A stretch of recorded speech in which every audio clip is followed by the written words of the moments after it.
soyez les bienvenus dans Xenius. Bonjour et bienvenue dans notre émission aujourd'hui à Berlin. Quand j'étais enfant, je rêvais d'être Mafalda, la petite anticonformiste ingénieuse, ou encore Fifi Brin d'Acier, la jeune effrontée qui pouvait porter son cheval. Mais c'est un peu toi, non? Oui, plus ou moins. Quant à moi, les héros de mon enfance, c'était plutôt Rahan, l'homme préhistorique intrépide, ou Corto Maltese, le capitaine libertaire. Tous deux passent leur temps à voyager à la découverte du monde. C'est bien toi, ça. Aujourd'hui, j'admire la résistante allemande Sophie Scholl ou la défenseure britannique des animaux Jane Goodall, qui ne baisse jamais les bras. Mes héros actuels sont Stéphane Hessel, le résistant français, philosophe et écrivain, ou encore Pussy Riot, le groupe de punk rock féministe russe. Pierre et moi ne sommes pas les seuls à admirer certains personnages. Le monde entier a besoin de héros. On en rencontre dans les domaines du cinéma, de la musique, des médias, de la politique et du sport. Ou de la bande dessinée.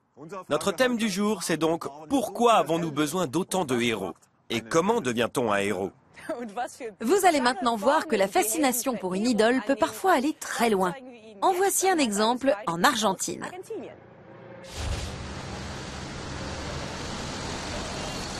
À Buenos Aires, c'est le cœur de toute une nation qui bat pour le football. Pourtant, les exploits sportifs du pays remontent à très loin. Le 29 juin 1986, les Argentins remportent la Coupe du monde de football. Depuis, ils ne sont jamais allés plus loin que les quarts de finale.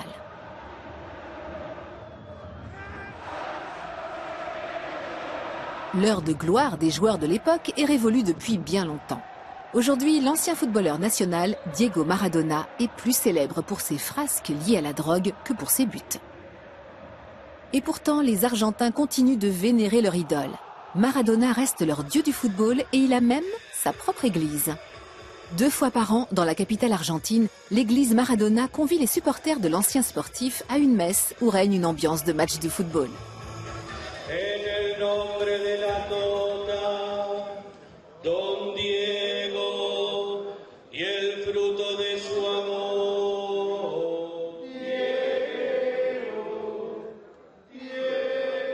Tout a commencé par une petite fête entre supporters pour célébrer l'anniversaire de Diego Maradona. C'est là qu'est né un pseudo-mouvement religieux regroupant aujourd'hui plusieurs dizaines de milliers de fidèles. Nous lui vouons un véritable culte. Ce n'est pas une secte. Nous rendons juste hommage au plus grand footballeur de tous les temps. Lors de la distribution de la communion, les fidèles ne reçoivent pas une hostie, mais le plat préféré de Maradona. C'est dans les années 80 que le célèbre sportif argentin atteint l'apogée de sa carrière. Entre 1979 et 1992, il a été élu 6 fois meilleur footballeur sud-américain de l'année. Je me suis fait tatouer tout ce que j'aime. Mon fils, Diego Maradona, ma mère et ma femme. Je les aime tous, mais de façon différente, bien sûr. L'église Maradona a même remplacé le traditionnel Notre Père par un Notre Diego. Notre Diego qui est sur les terrains, que ton pied gauche soit sanctifié, que ta magie vienne, que l'on se souvienne de tes buts sur la terre comme au ciel. Même si son dernier but en faveur de l'Argentine remonte à 1994. Maradona est le dernier grand symbole de notre nation. C'était un héros aux origines modestes qui a mené notre pays à la victoire. Il est certain que les Argentins ont vu en Maradona un leader populaire et humble, à une époque où le pays traversait une crise grave. La légende de Maradona fait partie intégrante de la culture argentine. Une comédie musicale a même retracé la vie de l'ancien footballeur. Bien que ce spectacle soit destiné au grand public, il évoque les problèmes de drogue du sportif argentin, ses liens avec la mafia et d'autres scandales divers et variés. Mais il en faudrait plus pour altérer la passion des fidèles pour leur idole. Leur fascination pour l'homme à la main de Dieu reste indéfectible. De jeunes couples peuvent même se marier au sein de l'église et recevoir la bénédiction de l'ancien joueur.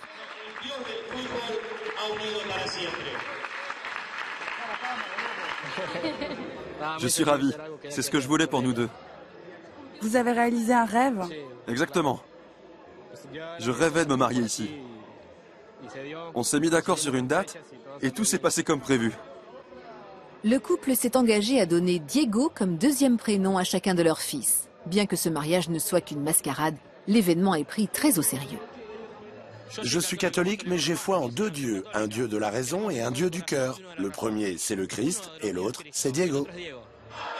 Et comme la naissance de Diego a autant d'importance que celle de Jésus-Christ, les fidèles de l'église Maradona célèbrent Noël le jour de l'anniversaire du footballeur. Cette année, selon leur calendrier, ils sont donc en l'an 52 après Diego.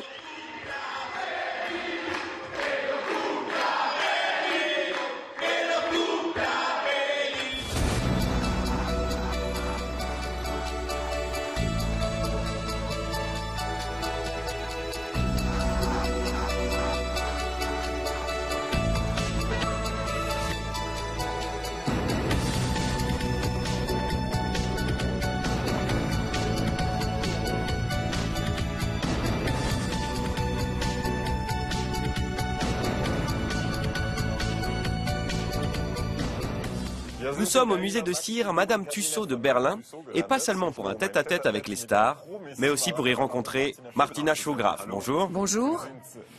Vous êtes une spécialiste des médias et vous vous intéressez à l'importance des stars et des héros pour le public. Oui, la société et les individus ont besoin de se référer à des héros, des idoles, des icônes ou des leaders charismatiques sur lesquels ils peuvent projeter leurs fantasmes. Ils s'imaginent ainsi vivre des choses qui les changent de leur quotidien et qui sont souvent irréalistes. Ces personnalités leur servent de repères et sont souvent mises sur un piédestal. Les stars sont en fait des personnes inaccessibles qui nous font fantasmer. Que doit donc faire un héros pour être reconnu en tant que tel? Les héros traditionnels incarnent en général la bravoure, le courage, les exploits. Ce sont des êtres qui sont prêts à risquer leur vie pour défendre une cause. Mais je pense que l'image du héros a évolué au fil du temps. Quand on observe les célébrités d'aujourd'hui, on se rend compte que leur côté authentique joue un rôle primordial pour le public. Celui-ci s'identifie aux stars qui acceptent de dévoiler une partie de leur intimité. En effet, la vie privée des célébrités a pris énormément d'importance, notamment par le biais des médias numériques. Du coup, le concept de star a évolué, la star est devenue plus accessible.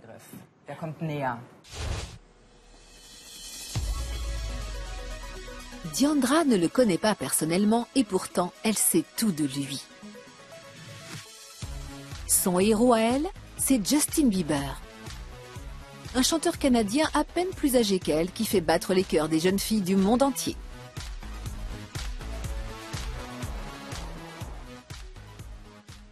Je vais bientôt le voir en concert. Et j'ai encore du mal à le croire. Ce n'est que hier, quand il a tweeté qu'il était en Allemagne, que j'ai réalisé. Je suis super contente. Dans quelques heures, Diandra assistera au concert de Justin à l'aéroport de Francfort. Ce jeune sex-symbole figure parmi les stars de moins de 30 ans les mieux payées au monde. Plus de 30 millions de fans le suivent sur Twitter. Pour moi, un héros, c'est une personne qui me soutient toujours, que ce soit dans les moments durs ou heureux. Et quand ça ne va pas fort, un héros est toujours là pour redonner du courage. Pour moi, Justin est un héros parce que quand ça ne va pas, je l'écoute et je me sens beaucoup mieux.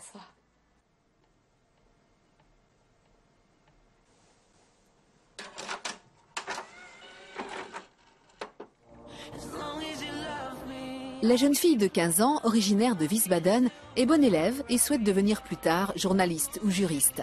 Mais en attendant, elle consacre tout son temps libre à son idole.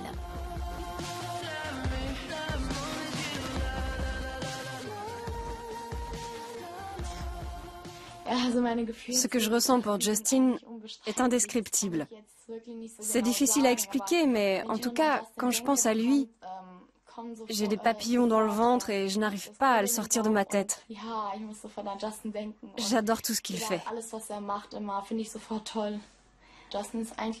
Justin serait un ami idéal et ça, toutes les filles l'ont compris. Oui, j'aimerais bien être sa petite amie, mais c'est irréaliste de penser ça. C'est avant tout un bon ami et je préfère autant ça. Un adolescent sur 3 a un héros et attend beaucoup de son idole. Les jeunes filles de l'âge de Diandra ont souvent tendance à rechercher l'ami idéal. Il ne s'agit pas forcément d'entrer en contact avec lui. Une relation avec un copain souriant sur un poster est bien plus simple à gérer qu'une amitié réelle.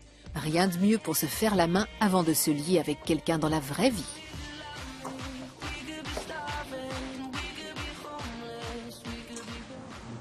Mais la plupart des fans rêvent quand même de rencontrer leur héros. Diandra se rend au concert accompagnée de son père.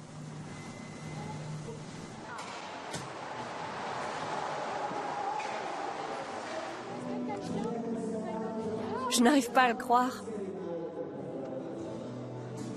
Oh mon Dieu!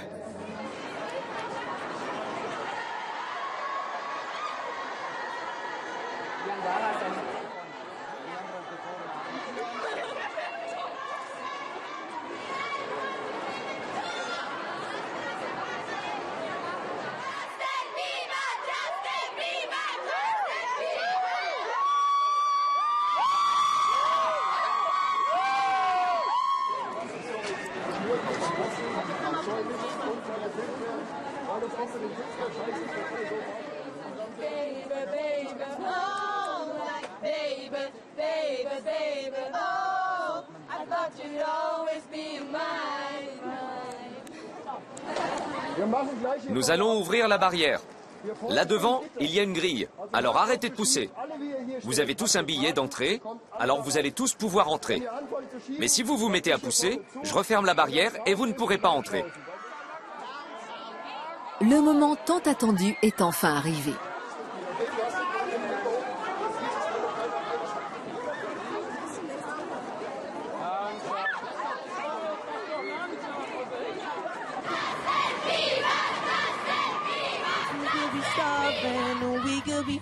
Le chanteur apparaît en chair et en os.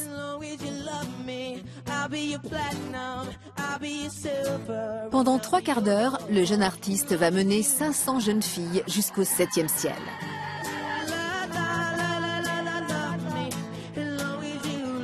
Avant de disparaître aussi vite qu'il est venu. Mais le passage éclair du jeune homme a suffi à provoquer l'euphorie au sein de la foule.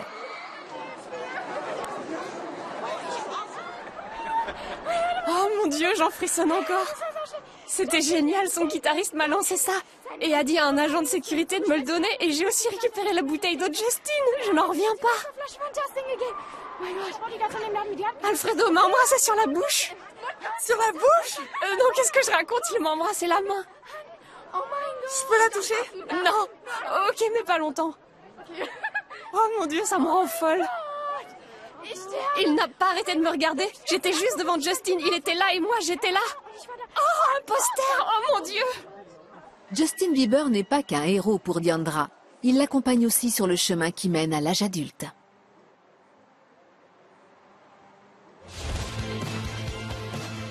Il est là, Dirte. Non, un peu trop jeune pour moi. Oui, je suis d'accord. Quand je vois toute cette hystérie autour des pop stars, je me pose une question. Les filles sont-elles en général plus fanatiques que les garçons? Les boys bands fascinent en effet davantage les jeunes filles. Mais les garçons peuvent aussi être de grands fans de sportifs, en particulier de footballeurs. Les jeunes peuvent aussi être en pleine admiration devant certains de leurs amis ou membres de leur famille. Le mot star doit être pris au sens large du terme. Les adolescents se créent ainsi une image de leurs différentes idoles, à laquelle ils se réfèrent pour se forger leur propre identité. Les héros des jeunes ne sont pas seulement réels, comme Dirte, ici, à côté de moi. Ils peuvent aussi être fictifs, comme par exemple les héros de bande dessinée. Nous allons en découvrir quelques-uns ensemble dans une librairie spécialisée.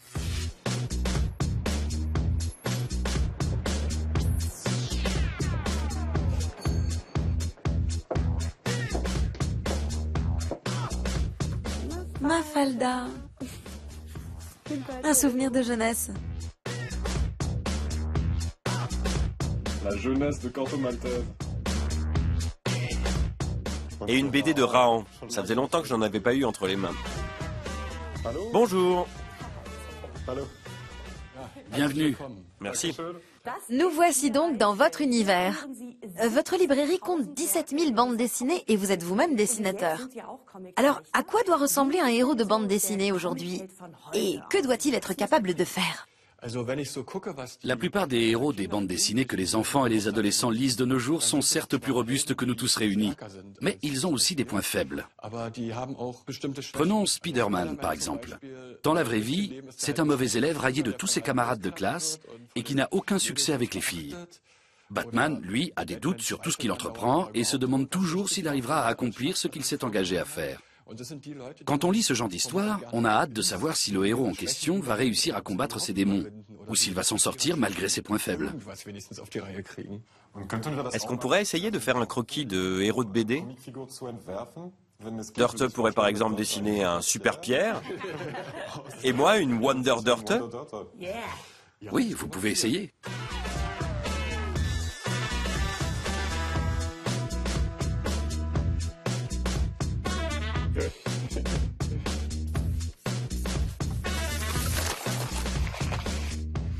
Ce n'est vraiment pas facile de dessiner un super-héros des temps modernes. Surtout quand on a Pierre comme modèle. Eh, je t'en prie. Je propose qu'on s'inspire plutôt de héros classiques. Nous en avons sélectionné 3 pour vous. Au fil des siècles, les héros changent de style. Mais leur histoire reste toujours plus ou moins la même. La plupart ont des pouvoirs surnaturels, certains sont même mi-homme, mi-dieu. Mais quel héros correspond à quelle époque? Hercule, le célèbre demi-dieu grec, est presque invincible. Il se bat plus pour lui-même que pour les autres. Sa légende est très populaire durant l'Antiquité.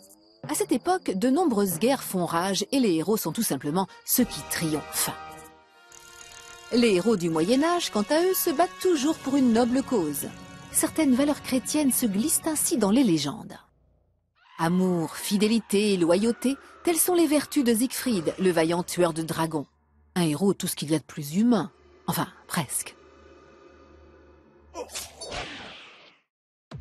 Mais le plus humain d'entre tous, c'est un jeune garçon moderne.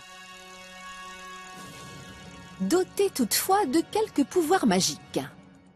Harry Potter va à l'école comme tous les garçons de son âge pour y apprendre des choses qui lui serviront à l'âge adulte. Un passage obligé pour pouvoir s'en sortir au sein d'une société fondée sur la compétition et la réussite. Après tout, un titre de héros, ça se mérite. Toutes les époques ont leurs héros. Ils sont en quelque sorte le reflet de la société qui les vénère. Mais plus encore que de super pouvoirs, un héros a surtout besoin d'un public.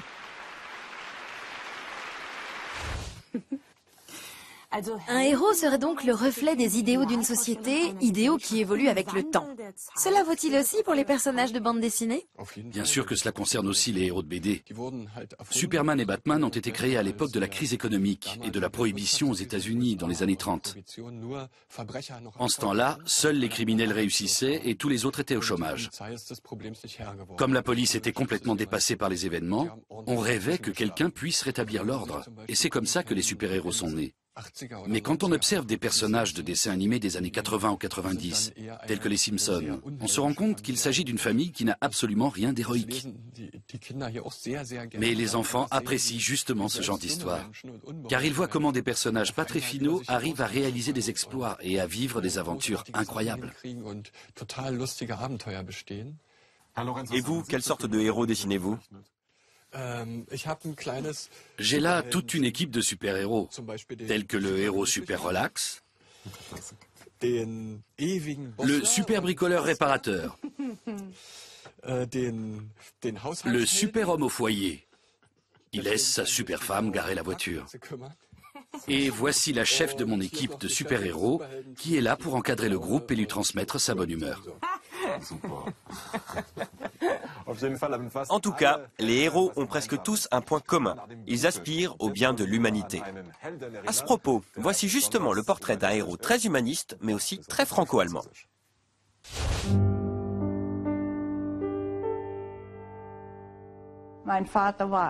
Mon père était un homme extraordinaire, bien sûr. Quelqu'un de très impressionnant. Mais ce n'était pas un saint non plus.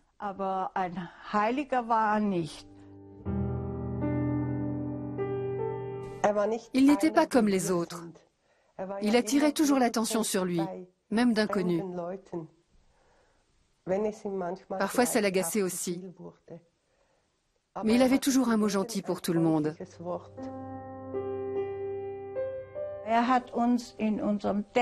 Il nous a toujours laissé agir et penser à notre guise.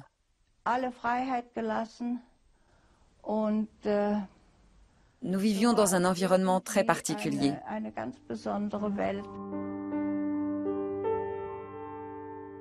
Albert Schweitzer naît en 1875 à Kaysersberg, en Alsace. Issu d'un milieu privilégié, il est bien décidé à en faire profiter d'autres que lui. Après avoir étudié à Strasbourg, Paris et Berlin, il décide de consacrer sa vie au service de l'humanité. Tout au long de sa carrière, il obtiendra de nombreuses distinctions, telles que le prix Nobel de la paix en 1952.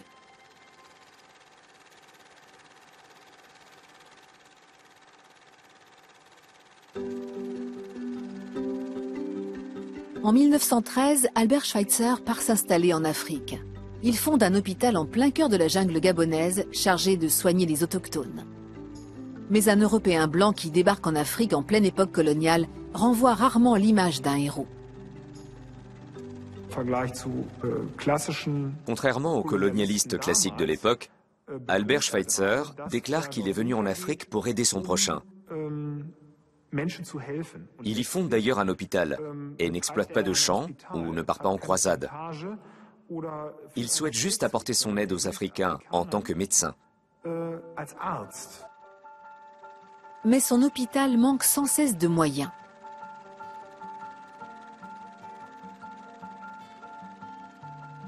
Le médecin alsacien est donc contraint de retourner régulièrement en Europe pour récolter des dons ou tenir des conférences qui lui permettent de rassembler des fonds. Mais il ne perdra jamais de vue son objectif premier et retournera toujours auprès de ses patients africains. Albert Schweitzer a rencontré le plus de succès non pas dans les années 30, mais à partir des années 50, après avoir obtenu le prix Nobel de la paix. Il renvoyait l'image du bon Allemand, même si à l'époque, il avait la nationalité française suite à la signature du traité de Versailles en 1920. C'était un Allemand honorable, qui avait des valeurs et aidait les autres. Albert Schweitzer n'était pas seulement médecin, mais aussi théologien, philosophe et musicien. C'est son travail auprès des malades et sa vie en Afrique qui lui ont inspiré sa fameuse éthique du respect de la vie.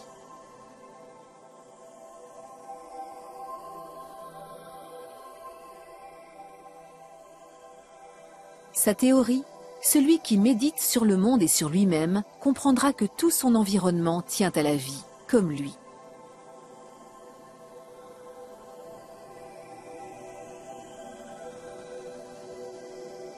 Une philosophie qu'Albert Schweitzer mettra en pratique durant toute son existence.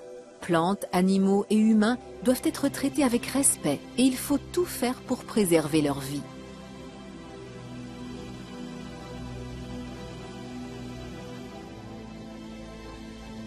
L'œuvre du médecin alsacien a été poursuivie jusqu'à nos jours. Son hôpital de Lambaréné compte aujourd'hui près de 100 salariés qui soignent la population sur place.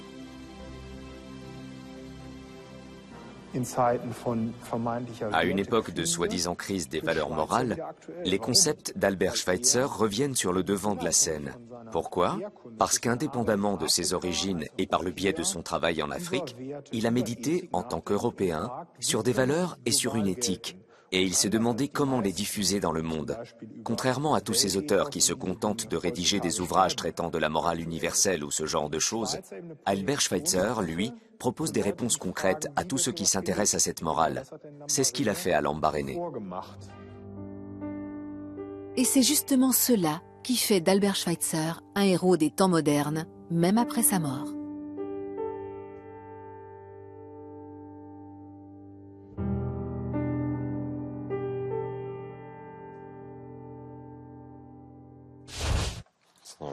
Alors Dorte, j'ai hâte de savoir comment tu trouves mon histoire de héros. J'ai commencé par dessiner une Wonderdörte. Ensuite, j'ai élaboré tout un scénario. Là, c'est Wonder Dörte qui voyage à travers le monde à bord d'un drôle de véhicule. Puis elle s'envole, parce qu'elle sait voler. Elle atterrit dans un arbre et doit sauver plein de gentils animaux. Un ours, un écureuil, un oiseau, et là, un papillon. Et là, c'est Wonder Dörte qui vit dans un arbre. Quant à mon super Pierre, c'est un explorateur des temps modernes qui prend des bains de pied dans une tasse de café, est muni d'un carnet et est toujours bien habillé, bien sûr. Et sur sa tête, une vache qui lui suggère toujours plein d'idées lumineuses. Au revoir. À la prochaine. Restez curieux.